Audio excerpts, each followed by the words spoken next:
Hey everybody, what's going on? It is James here with Crypto Common Sense, and I have a Bitcoin slash cryptocurrency market update video for you today. I also have a few other tidbits that I will be talking about. Before I jump into the video, do me a huge favor, hit that thumbs up button, and of course make sure you leave me a comment, right? More comments equals more videos. So the first thing we're going to talk about today, before I forget, is today, of course, is Thursday, December the 1st. You have until tomorrow at midnight, December the 2nd, to get quote-unquote lifetime access to my Tasty Trend trade indicator. I'll talk about that later in the video, perhaps. But if you want more information on it, you can check the description. There will be a link down there. And just there's been some questions about it, so let me kind of run through that real quick. The indicator itself is a TradingView indicator, so you add it to your TradingView chart, and then you can get alerts on it if you have a paid TradingView account. But the subscription to the indicator also comes with a Discord set up just for alerts. It doesn't have all of the pairs. The Discord itself has about 40 or 50 pairs that the Discord gets alerts on. So even if you don't have a paid TradingView, you can get some alerts. But you're better off to have a paid TradingView account so you can get as many alerts as you want each month. Also, some folks have asked, okay, well, if I get an alert that says buy or sell, how do I know where to put the profit target and stop loss? The indicator does come with training, showing you the exact system for setting stop losses and setting profit targets. So all that's included. So let's talk about Bitcoin, right? Not trading Bitcoin right now. I haven't taken a trade on Bitcoin in a few weeks probably. Just waiting patiently on the sidelines. And one of the things about trading and investing, I think a lot of people lose sight of the fact that this stuff isn't going anywhere. Whether it's cryptocurrency or stocks or whatever, there's always going to be markets to trade. You don't have to be in a trade all the time. I've been in some trades in the stock market, but I haven't touched crypto in like at least a week, probably 2 weeks. And even then, they were very small trades, just waiting for this market to kind of make up its mind. And that's the nice thing about it. Most people seem to get into it and they get almost become a prisoner. And I went through this stage as well the first few years I was doing this. And I've talked to a lot of other people who have done well trading, who have went through similar experiences. You don't want to get to the point where you're afraid to leave your desk or afraid to not have your phone on you for 5 minutes because what if the market moves? What if the market moves? Who cares? Who cares if the market moves? There's always going to be another trade. There's always going to be another investment. And even if it's something you really, really want to be invested in, you can just get in a little bit late if you're truly investing in it and not just taking a trade. This is what I tried to explain to people in 2021. I said, Bitcoin's probably going back to $8,000 to $12,000. And there are people like, yeah, but I'm missing out right now. And I'm like, wait a minute now. Are you a trader? Or are you an investor? Well, I'm an investor. Well, then what's it matter? Why does it matter how high it goes before it goes to 8 to 12,000? Because if you're truly a long-term investor, it doesn't matter, right? The fact that it went to 69,000 last year doesn't change the fact that if you're going to be holding it long-term, you can buy it a lot cheaper now. Now, if you're a trader, yeah, you can say, well, dude, I could have sold it last year, made money, and then bought even more back. Okay, that's trading. And I was always, and always have been, all about trading. I believe trading is the single greatest avenue to achieving wealth. I believe it's the great equalizer. You take somebody who has almost no wealth and you teach them to trade, and 10 years down the road, the world is their oyster. So, trading is trading. And trading is beautiful and it's fair. And there's no discrimination, and there's none of that stuff. That's why I like trading. Like the chart and the market doesn't care about your personal beliefs or your background or any of that. You're just trading in the same vacuum that every other person on earth is trading in, with the exception of some of the big money have maybe some advantages over us small guys. So let's take a look at this Bitcoin chart, and here's what I see. All right, and this is not guaranteed. Nothing is guaranteed. But this is one of the reasons I've kind of stayed away from any Bitcoin trades, or at least swing trades especially. I don't know where it's going in the short term. It's got all these earmarks of this bear trap that I talked about maybe a week or so back. This is where we're at right now versus the QQQ. So this is Bitcoin versus the tech stocks. And when I look at that, this was drawn up, last week or a few weeks back. I haven't changed it. When I look at that, that looks a heck of a lot like this back here. A heck of a lot. You can see these lower lows coming in on price. At the same time, there are higher lows on RSI back here in 2019. We have higher lows here. So right now we're sitting on an unconfirmed double bullish divergence, and this is a weekly chart. This was a daily chart back here. This is a weekly chart over here. So we have potentially got double bullish weekly divergence coming out of an oversold territory. This just feels like it's too far off sides, like it went too low and that it needs some kind of pushback. I've been watching the liquidations and these little pumps that are happening. They're just not liquidating anybody.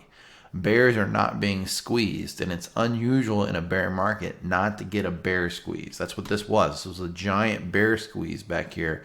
Just crushed those bears, made them close their positions, myself included back there. And we just haven't really had that. I mean, we had this little pump here, but this pump up to 20K or so really reminds me more of this pump in early October of 2019. And so I'm still maybe a little cautious. Maybe I got a little PTSD. I don't know. I did lose a lot of money on that trade back there. But this just feels like it's not a great place for me to be looking for bearish positions. Would I look for bullish positions? I wouldn't fault somebody for it. I don't personally plan on taking any positions on Bitcoin. I'm just not that interested in it right now. But no, I wouldn't fault somebody for taking a bullish position on Bitcoin. I mean, you'd be probably a little more conservative, wait for some confirmation, but really interesting stuff. And, if you look back here at 2019, I mean, we had all the triangle stuff, just like here, broke south, came up and retested that triangle. You see what I'm saying? Are you seeing what I'm cooking here? Or maybe I should say, are you smelling what is it? Are you smelling what the rock is cooking? I think that's what he used to say. Never a big rock fan. But this looks like it fell out of a triangle. It looks like it needs to come up and retest it, and then probably more downside from there.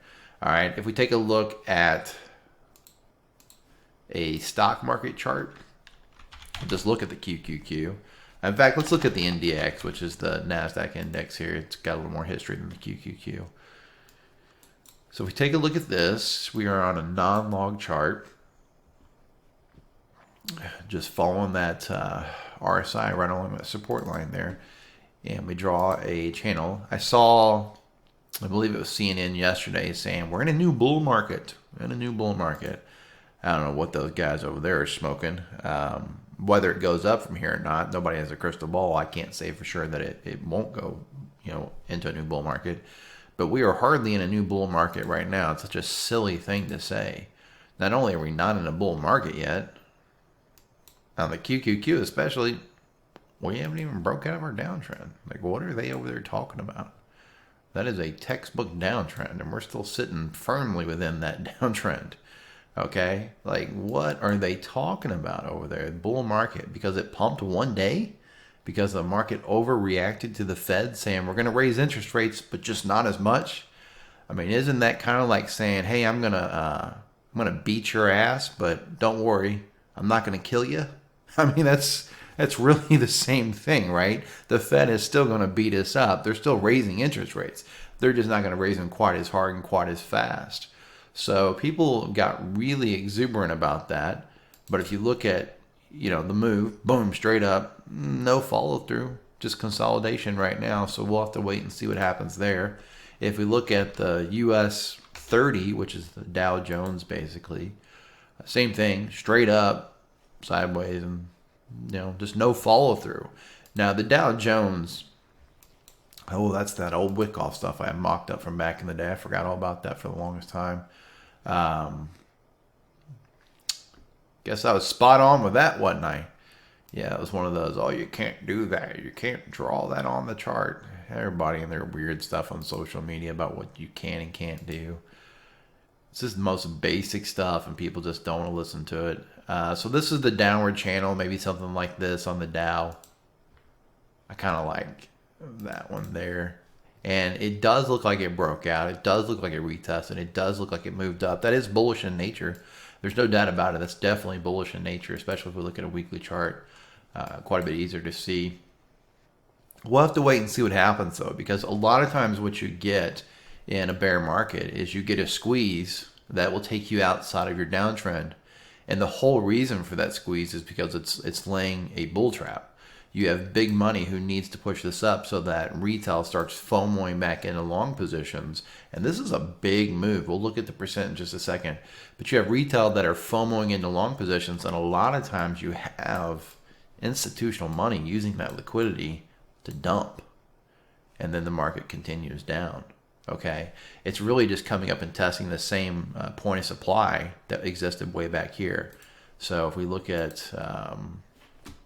in fact, let me get off this chart with all this stuff on it. Let's get a cleaner chart here. Okay. Take everything off for just a second. Man, I am stopped up. Okay. So this is the Dow Jones here, and you can see that it's breaking out of that channel. Yada, yada, yada. Put this on there. This is a 12-day chart. We'll talk about this in just a second. Nobody uses 12-day charts. And this is something about me. I don't know what it is about people in general that they're wired so differently than I am. I've always been wired to be a free thinker. I've always been wired to kind of figure stuff out for myself. And I've always been wired to, I guess, push the limits of what is acceptable, or the rules, if you will, which has treated me very well in life. I come up with these concepts and I come up with these charts and this technical analysis strategies that other people continually tell me I can't do. I quote unquote, you can't do that. And yet it works over and over again. Over the last 5.5 years, I've proven this stuff simply works. Like for years, some of you watching will remember I had that, what I called the bear market box on RSI. So many people hated on me for that box. Bro, you can't do that. You can't do that. You can't do that. But that box paid me again and again and again. Just like drawing support and resistance on RSI pays me. You know, there's so many things that I do that I don't know where I came up with it. It's just random stuff. Sometimes I'm just try different things, and some things are like, oh, that looks good, and I stick with it. 12-day charts are one of those things. I really like 3-day charts in cryptocurrency. I realized that cryptocurrency was open 4 times as long as the stock market. And so what I did was I just started using 12-day charts on stocks because it was 4 times 3. And yeah, let me just show you this before I forget. So go to the Dow Jones, put it on a 12-day chart, and put a 200 moving average on there. Hey, what's that? That's the COVID crash. I'm pretty sure you'd have been perfectly fine longing that moving average back in 2020, literally the bottom. Go back and look at the bottom in 2002 after the dot-com bubble. Where was it? Right around that 200 moving average on the 12-day charts. In the Great Recession, it fell underneath it, but once it reclaimed it, there's your retest. And again, so when I'm looking for these long-term investments, I use really, really simple stuff. And this is what I was telling my brother, who's a very successful entrepreneur, owns a brick and mortar business. It's a very successful brick and mortar business. And he doesn't have time to sit and look at charts. And I said, you can just set alerts on these 200 moving averages if you're an investor. And when they get pinged, take a quick look and decide whether or not you want to add some money to the pot. It ain't rocket science. If you'd have been adding every time this got pinged, you'd be doing very, very well. Well, we're way off that. That's what I would consider the mean. And in bear markets, you tend to revert to the mean. Doesn't mean we'll revert to it right here. Could go higher and then eventually revert to it. But it is worth noting that right now, the Dow is about 30% off that mean. It's also worth noting that oftentimes in downtrends, you get these bear traps, like I said a minute ago, bull traps. And if we take everything off of this and we just look at a naked chart with no moving average, just price action, and let's say I put it on a monthly chart real quick. Are you seeing what I'm about to talk about yet? tell me that this doesn't look like an A leg and an A B, which would be your complacency bounce, C correction. An ABC correction, generally speaking, you're going to go down about to the 61.8 to the 78.6, which is called the golden pocket. You guys often see me refer to that as the Hodler soul crushing zone in reverse when a short gets into that area. I'll show you that in a second. But it would not surprise me at all if the Dow ends up in this zone down here, which would be a drop from the top of somewhere between 31 and 39%. And if it got really nasty, we may even see, a drop all the way down to these levels back here, which would be retesting the highs before the 2007 crash. And that would be pretty bad. That would be a drop of about 62%. One of the worst crashes in Dow history.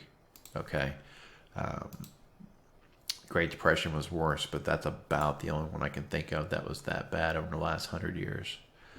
So that's kind of what I'm watching for. I'm watching to see if this is going to be complacency, because if it is, if this is the complacency bounce and we're not even in the actual bear market on stocks yet, like the true bear market, then this is probably going to be a multi-year bear market, and that would be pretty brutal, especially for cryptocurrency. It wouldn't be... I can't imagine that cryptocurrency is going to shine if the market gets that bad. Excuse me, I had to blow my nose. My allergies are going crazy this year. One thing about this channel, one thing about me, like I said, I kind of march, to my own beat. And so I'm looking at charts that I'm not seeing anybody else talk about. Literally nobody. You go on social media, and so often it's just people regurgitating the same chart, either sharing it or just pretending like they came up with the idea. But most of the stuff that I do, like 99.9% of it, it's just my original ideas. And I think it gives me an edge over the market because I'm looking at charts that other people are not looking at, they're not talking about. So for example, if we look at Bitcoin, right, we looked at Bitcoin versus the QQQ. I've, to this day, after almost 6 years in the space, never seen somebody else use that chart. This is the other chart that I talked about for the last couple of years, Bitcoin versus money supply. I've only seen one other person use this chart. They don't use it exactly like I do, but they do use it. Look where we're sitting at on this chart versus money supply. Well, we're really sitting at the bottom or near the bottom of this general range that developed over the last 5 years. Again, that's one of the reasons that I'm not keen to short Bitcoin here, because even if Bitcoin is going to go lower before it bottoms, it's not unusual to get a bounce off of the bottom of a range, even back up to the midpoint through here, which matches up with that other chart that I was talking about earlier. Okay, it's why I can't, in the short term, I can't bring myself to take bearish bets on Bitcoin. I just won't do it. I do have some longer term puts on BITO, which is the ETF for Bitcoin, but they're like a year out.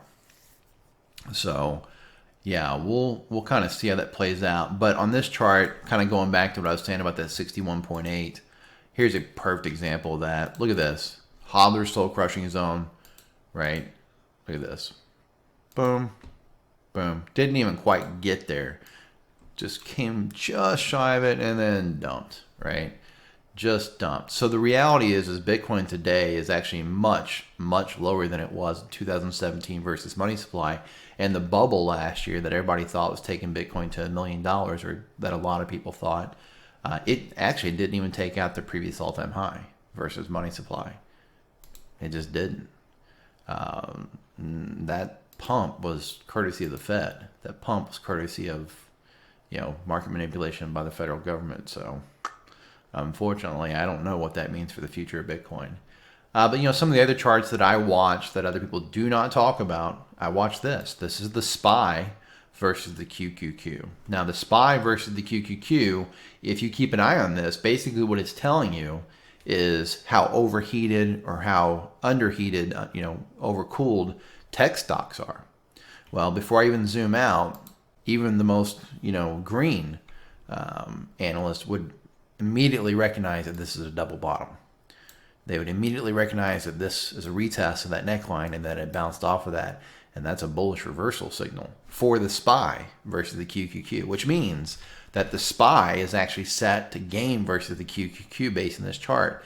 And then if we zoom out, oh yes, I did talk about this chart in 2021. Zoom out to a yearly chart to make it easier to see. And what I said was tech stocks were overheated and retesting the dot-com bubble levels. Boom, there's the dot-com bubble.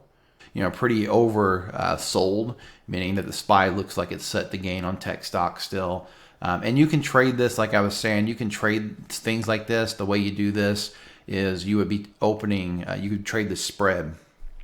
And you trade spreads by opening equal positions on both assets. So for example, if you were bullish on the SPY and bearish on the QQQ, you would open a long on the SPY and you would open a short on the QQQ. And then doesn't matter if they both go down in price, they can both drop in price, but as long as the SPY drops less, like let's say that, I know I'm getting pretty complicated in this video, but let's say the SPY drops this much, but the QQQ drops this much, well, you still make money because the long on the SPY would have lost a little bit of money and your short on the QQQ would have made a bunch of money. Yay, a bunch of money, right? So you can trade spreads, which is, by the way, a lot of hedge funds trade spreads. They don't trade single directional trades. They're trading the spreads between assets. If we look at the Wilshire, I believe it's the Wilshire 5000 is what that's called. I don't watch it on a regular basis. But there you go. That is a yearly line chart. Okay, going back to the 1970. I don't know about you, but that doesn't look like something I want to invest in right now. That looks pretty crazy parabolic. And so again, I'm still bearish over the long term. I still think we've got a lot of pain ahead of us, but I do think that it's potential that we'll get some dead cat bounces or bear market rallies along the way. And you just don't want to get caught in those. You do not want to get caught up in those. Also, I know, look at lumber, lumber. So cliche, straight up and right back down. Right back down it went, back inside of its range. I mean, there's copper. So you got copper that, had this channel going up, broke out. Now you've got another channel, which is actually looking like a bear flag. Then you can do some stuff like this. From the top to the bottom to the top. And then a lot of people, what they'll do is they'll draw something like that. And if it gets back below this 25 level, they'll go ahead and enter a trade looking for that target. You enter here, you set your stop there, set your target there. You get a trade that looks something like this.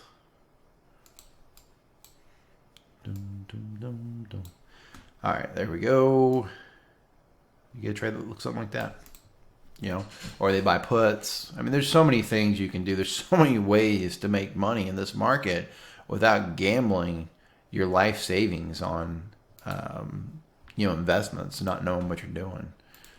There's the upward channel. This is on crude oil. Had this anomaly where it broke out, came back in. Now it's to the south side. Looks a whole lot like a bull trap up there, like one giant bull trap.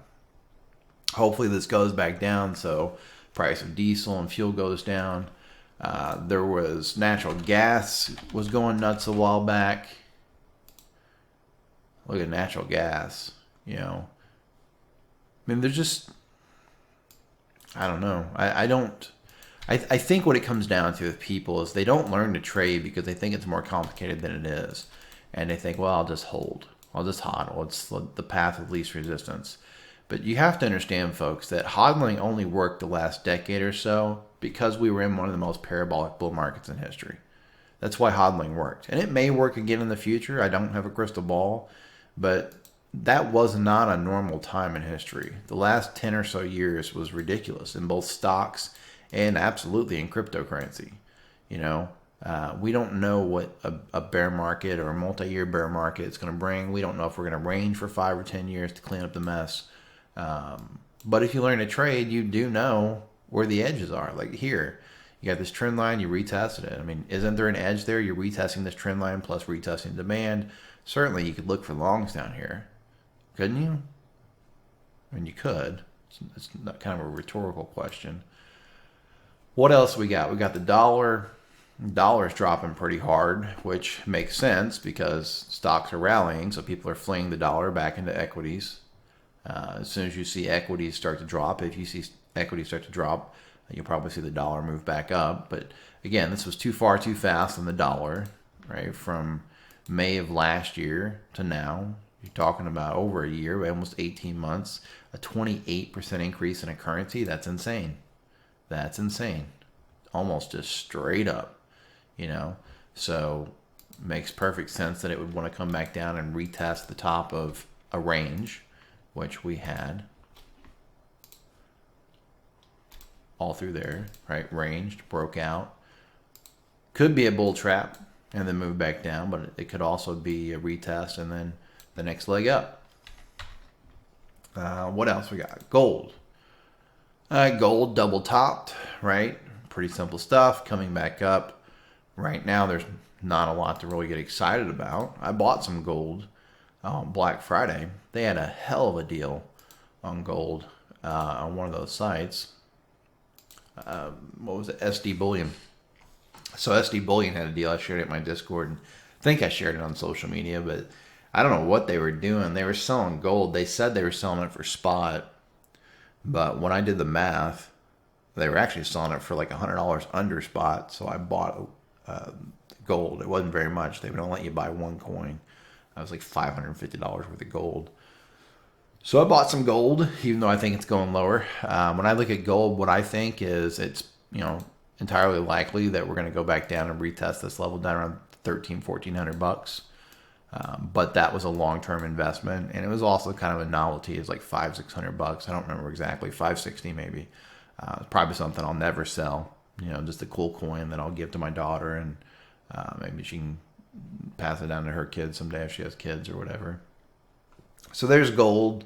The RUA, which is the Russell 3000, still in a pretty firm bear market. There's nothing bull market about this yet. Still in a downtrend, right? To get a reversal, to go from a bear market or a downtrend, because that's all a bear market is a macro downtrend.